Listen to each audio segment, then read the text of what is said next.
We're going to be putting a GameBoy Micro back together. I just made a video on a faceplate for the GameBoy Micro that made your Famicom edition, the 20th year anniversary of Mario edition GameBoy Micro, look like the Player 2 controller of the Famicom. Mine actually came with the Player 1, obviously someone had swapped it out, but the main sort of focus of the video was about this dummy GameBoy Micro. So, I took it apart in my main channel, let's put it back together on the second channel. This is quite a fiddly process, and this is the second time I've recorded it because I've already made a few mistakes remembering how to put this thing back together. So let's give it a go, let's get it right. Starting off with the buttons. So these can only go in one way, so don't worry, they can literally only fit in one place. Let's have a look. Like that, and then the other one is going to go into there. Then you can take your button membranes and pop them on. Now, interestingly, the D-pad can also only go in one way. There's a small little sort of square in the plastic mold. Make sure that's slid in the right way. And then the membrane can also only go in one way. There's a sort of a diagonal piece here, which is a flat line. The rest is sort of bumps. You need to make sure that that is facing sort of inwards. So now you would put your speaker in and the speaker membrane if this was an actual real GameBoy Micro, but it's not, it's just a dummy unit, so we're not going to need that. But what we are going to need to do is slide this start and select PCB into this black shell housing piece first. So go ahead and slide that in.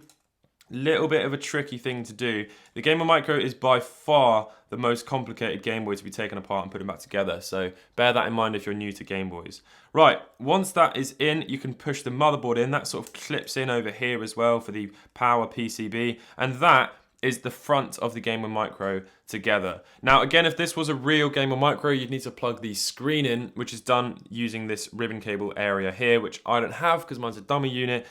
And next we're going to need this piece, the front shell piece. But first, and this is where everything's going to start getting very fiddly, you need to put the start and select buttons in. So go ahead and do that. Do not forget to do that because otherwise you're not going to have start and select buttons. So push them in to place. Right, and once they are in, we're going to need to put the power switch in. See, I'm already forgetting what we need to do. And this has to go in now, okay? So make sure you put that in first before... It's okay. This has to go in now. So make sure you put that in first before putting the shell piece back on, which we're going to do now. Remember as well, the screen would be going in.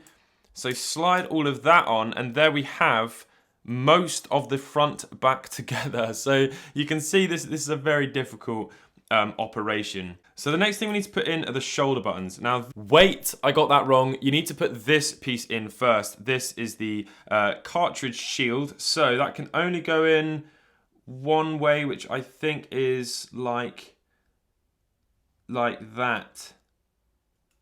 There we go. Yeah, that is right. Okay. Come on, my friend. In you go.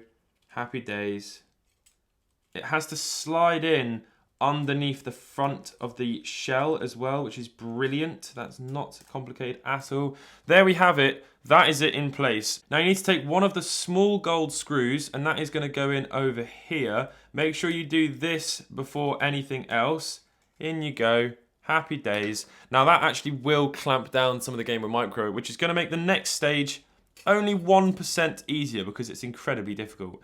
So the left shoulder button goes in over here. The right one goes in over here. And then you need to take this black piece and somehow push both shoulder buttons in and put the black piece in place. And this is where you need one extra hand attached to your body. Here we go. Let's go over here. Yep, that's it. Push that down. Wahey! That has actually worked.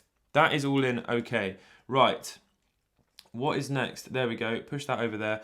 Okay, so I think the next thing to do is cry, because we actually have forgotten to put a piece in, which is horrible because, hang on, it might not be too difficult. Oh, it's okay. There we go.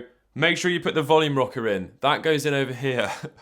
A screw needs to go in up here. Don't forget that screw. Let's screw that into place. That's a Phillips screw. Okay, so that is now everything that you can do in here. Next thing we're going to do is give the cartridge shield a little wipe and plonk the back on, okay? Happy days, that all goes in like that nicely. Now there's 2 more Phillips screws. One of them is going to go down here into this little corner piece.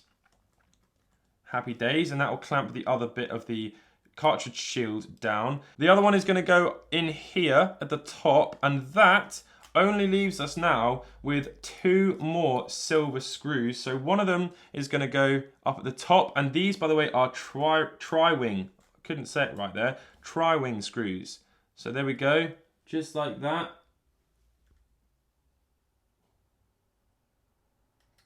Down it goes. Okay, that is pretty much everything. So now you'd plug your battery, if this was a real one, down into that little hole, but it's not. So I'm just going to put the battery cover on. This is a Phillips screwdriver that is required. Let's grab one of those and screw the screw in on the side. There we are. Right, now let's give this a little wipe on the back. Okay, so now we have a few screws to go in on the outside, and it should be 4 very, very small tri-wing screws. Now, make sure you're using the right size screwdriver for this, because it will round these screws very, very quickly. So go ahead and very gently screw them into place. Now, only do it gently, because they really do not need to be that tight. Now, my fake Game Boy was meant to have a small little screen that goes in here, but I didn't put that in because I actually kind of like seeing the motherboard underneath. So the faceplate just goes in like this. You just literally drop it on and apply a tiny bit of pressure and that will clip it in. But I wanted to display it on my shelf like that because I think that just looks really, really cool, and it kind of looks like it's on, if you get me. And that is that. That's the Game Boy Micro back together. So obviously it's meant to have this little fake screen in, and it looks like that. You basically just have a sort of a Game Boy that looks off, and then it goes back into here and back into there, and that is your Game Boy Micro dummy unit back together. I hope you've enjoyed this little video. Obviously, if you had an actual Game Boy Micro, things would have been slightly different, but for the most part, that is it. Hopefully you can use it as reference for bits and bobs. But yeah, let me know if you enjoyed, and I'll catch you in the next one. Bye!